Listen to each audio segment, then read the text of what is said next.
This is the Health Careers Academy Mentor Orientation Webinar. Your presenters are Lita Wallach and Margaret Sapaniak, and we are members of the Community Partnership Advisory Committee called CPAC for the Health Careers Academy. Thank you for your interest in being a mentor to a Health Careers Academy or HCA student. This video is usually the first step for those interested in mentoring. Information on completing the mentor enrollment process is included later in this webinar. The learning objectives of this orientation are to introduce prospective mentors to the structure of mentoring.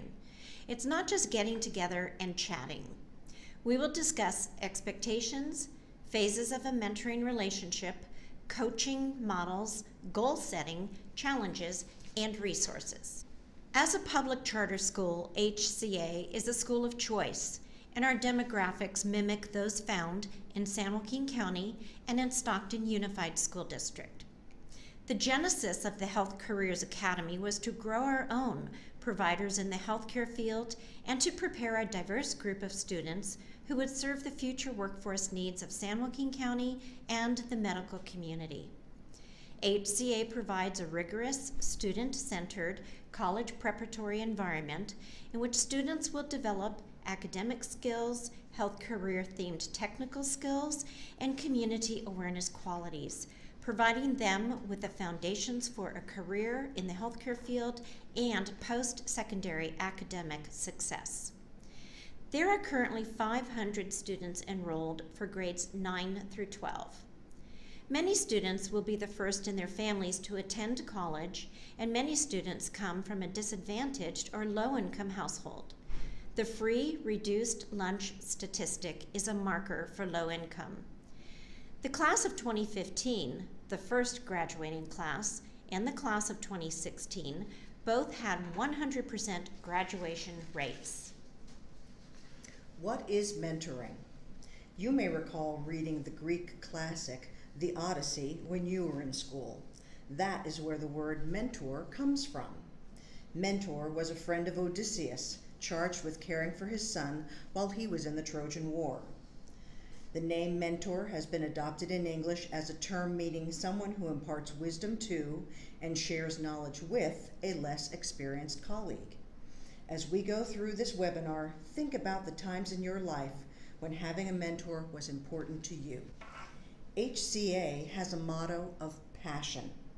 Passion stands for professional, academic, service-oriented, strong, integrity, optimistic, and nurturing. The qualities listed on this slide are what make effective mentors. The school color is purple, reflecting that passion. When you come to HCA, you will see a big purple stripe on the doorstep. Crossing that purple line means more than just entering the building, because passion is not just a word at HCA, but what is expected of everyone, students, faculty, staff, and volunteers like you. There are different kinds of mentoring opportunities available: one-on-one, distance, and group.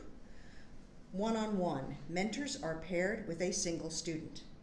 Distance, mentors are paired with a graduate or graduating senior about to enter college or work experience.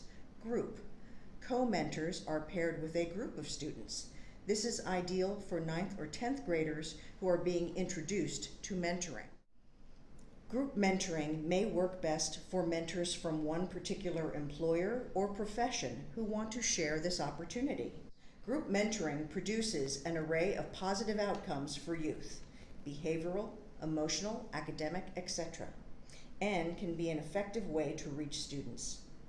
As with all mentoring, group mentoring offers a context for activities that develop mentee skills, change mentee attitudes, and offer positive peer interactions. Group cohesion and belonging, mutual help, and a sense of group identity may contribute to positive outcomes for youth in this type of mentoring. Whatever kind of mentoring you choose, the expectations are the same: be available, be present, be engaged, and coach proactively. We recognize you are a busy person, but please always alert your mentee and the HCA if you have times of the year when you will be unavailable. As mentors are considered volunteers, you must also undergo a background check through the Be a Mentor website and be assessed by the HCA health staff for risk of tuberculosis. There is a mentor link on the HCA website where information about these additional requirements are outlined and where we will post additional resources, updates, and information. Students assigned to mentors also have responsibilities. HCA students will apply to be mentees and will attend an orientation meeting much like this webinar. Topics discussed will be professionalism, boundary setting, and networking skills. The HCA staff will also discuss with students what they can expect from the mentor-mentee relationship and what their meetings with their mentor will be like. The HCA program coordinator will match the mentors and mentees and will perform regular check-ins with the mentor pairs and provide ongoing support. Mentoring relationships change over time. Like most things in life, there are 3 distinct phases that each require different skill sets. The beginning. In this phase, the mentoring pairs work on getting to know one another, set goals for the relationship, agree on commitments and expectations. Be careful to not overcommit in this honeymoon phase. Always alert your mentee and HCA if you have busy times of the year or times when you will be unavailable. Decide on when and how you will communicate, as in no phone calls after 8 p.m. If you text me, what's the expected response time? Within 5 minutes, within 24 hours, etc. The middle. In this phase, the mentor pairs go through an ongoing process of setting mentee goals, creating an action plan, taking action, and reflecting on outcomes. It is a period of sustained growth and relationship development. The end. In this phase, the relationship must be redefined. The relationship and achievements are evaluated and accomplishments are celebrated. It is particularly important not to downplay or ignore the importance of the 3rd phase of the mentoring relationship. The act of separating can be particularly hard for mentor pairs, yet necessary. This is also an important development phase for the mentee and an opportunity for both mentor and mentee to reflect on what was learned and on how to carry out that new knowledge forward. We are asking for a 1-year commitment, but the mentorship with that student could be extended. One of the tools we want to provide to mentors is the conversation model. David A. Kolb, a professor of organizational behavior at Case Western Reserve University, is credited with developing the 4-phase learning cycle. What is the current situation? Where are you now? What is the desired goal? Where do you want to be? What is the action plan? How are you going to get there? Take action, which is the feedback loop. What did you learn? How will you apply that in the future? Although you do not have to use the exact words, mentors can use this model as a guide at each meeting with their mentees to talk about what is going on with the mentee, what the mentee would like to accomplish both long-term and before the next meeting with the mentor, and what steps the mentee plans to take to accomplish those short and long-term goals. At each subsequent meeting, the mentor should start the conversation by asking about progress on achieving those goals, thus the loop begins again. This is similar to other models such as plan, do, study, act. Another tool for mentors is the SMART goal-setting model. Any well-planned and well-executed program begins by developing goals. Begin with the end in mind. What is the purpose? What are you trying to achieve? How will you know when you have achieved it? Goals provide direction, accountability, and a means for measuring progress. Additionally, goals will help you focus your thinking. What is it specifically that you are trying to achieve? And is mentoring the right strategy to achieve it? Well-written goal statements follow the SMART goal model. Specific. The goal statement should be concrete and action-oriented. What specifically are you trying to accomplish? Ask yourself, what do you mean by that? Are there ways to restate the goal to remove any misunderstanding? Does the goal start with an action verb? For example, develop, improve, create? Have and be are not action verbs. Measurable.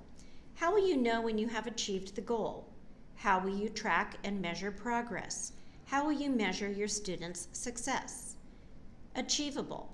The goal should require work but be attainable. Is the goal too big, setting up your student for failure, or too limited, not requiring your student to stretch? Realistic. Is this something that can and will be done? What additional resources of time, money, or capability will be needed to reach this goal? Timely. There should be a specific, realistic time frame for achieving the goal. More information about this model and other tools are available in the Mentor Handbook at the Mentor link on the HCA website. The handbook also includes a Mentors and Students HCA Mentor Program Goals and Action Plan worksheet, which you can use with the mentee at the first meeting as an icebreaker and conversation starter. Another way to think about goal setting is the ABC model of mentoring. A, acknowledge reality. Both mentor and mentee need to recognize the limitations, including available time, resources, and culture. B, be strategic. What's the best way to accomplish goals, and is it an effective use of time? C, commit to action. Be accountable. When will we check in with each other on your progress? Number 1, acknowledge reality. Don't assume. Before you jump in with advice or solutions, make sure that you fully understand the context of the situation as well as the student's experience or circumstances. Be aware of the temptation to apply your own experience, values, and knowledge to the student's situation or jump to conclusion or assumptions. Be self-aware. Ask the student, what's going on with you? What is the situation, problem, or issue? Be strategic. It's tempting to want to solve another person's problems or tell them exactly what to do. But if you do that, your student will miss a huge opportunity, learning how to solve their own problems. Your job is to coach and guide them, not give them answers. It's important that you focus on their goals, not yours. Ask open-ended questions. What do you think is the cause of your dilemma? What have you done so far? What's worked? What hasn't? What result do you want? What could you do to get that result, and how can I help you be successful? Think about these skills to assess and develop with your mentee. Are they setting goals and creating an action plan for accomplishing them? Are they actively listening? Are they effectively receiving and responding to feedback? Commit to action. Help your mentee develop a plan of action, then follow up. Tell your student you will be checking in to see if they are doing what they said they would do. Keep them accountable, and also build trust in the relationship by keeping your commitments. Ask your student, when will we check in with each other on your progress? Think about these skills to develop and assess with your mentee. Are they taking initiative and ownership? Are they building effective relationships? Are they reflecting on key learning moments? Learning to problem solve is the best gift you can give to your mentees. They will be faced with many issues as they transition to college or into the workplace. To help students address issues and learn the crucial skills of problem solving and decision making, mentors can use particular skills which include asking thoughtful and thought-provoking questions, practicing and modeling active listening and behavior, providing objective feedback and guidance, demonstrating critical thinking, facilitating self-reflection and self-development. For distance mentors, be mindful that students in transition from high school to college confront unique issues and challenges, including new academic experiences, a diversity of academic and social choices, increased cultural diversity, time management and setting priorities, roommates and other social group issues, and exploration of identity and beliefs. For one-on-one or group mentors, think about how you can prepare your mentees for these upcoming changes. We all want to think that mentoring relationships will always be positive and successful, but sometimes that won't be the case. Address concerns and challenges sooner, not later. The HCA staff and teachers are available to assist you. You may have concerns about the mentee and your interactions. You may have a life situation that prevents you from contributing to this relationship. Be aware of appropriate boundaries. What about home visits? What if you are invited to dinner or asked to provide transportation? Always be sure it's okay with the parents or guardians. You are not their parent, doctor, or spiritual advisor. You are not their new best friend. Maintain a professional distance. However, the mentee may reach out and disclose information to you that is sensitive. You may be concerned that they are involved with substance abuse or have a medical or mental health issue. If genuinely concerned about the mentee's safety, contact the HCA mentoring coordinator. Please review the mentor handbook available on the HCA website, which has much more information for you.